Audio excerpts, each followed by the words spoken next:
I'm thinking about consent without words at an academic level, and on Friday I get to sit in a room with other doctors and professors and discuss what this means. But it doesn't have to be an academic conversation. You can be thinking, how do I know what the people I support want? And how do I give them the opportunities to express that?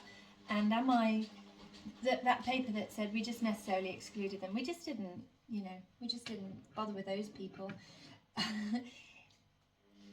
There isn't a version of this where people say, well, they don't understand, so it doesn't matter, so we can just decide.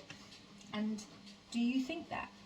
Or do you think it matters what people, maybe not what people think, but what people feel?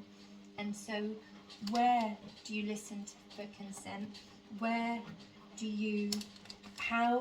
do you listen for consent, assent? How do you support that? Because obviously sometimes you're making a decision about physical health. You give them the surgery that if they chose they wouldn't have because it would hurt and makes them feel sick, but it makes them better, and you do that for their best interest. But actually a lot of time, consent, think about it in your life.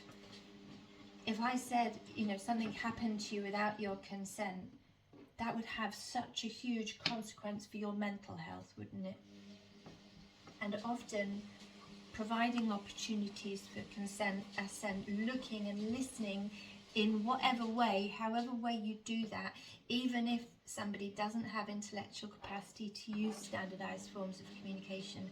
This is one of the most important things we can do, don't burn the chocolate, to protect mental health and promote mental health. I'm going to burn the chocolate, so I have to stop talking to you.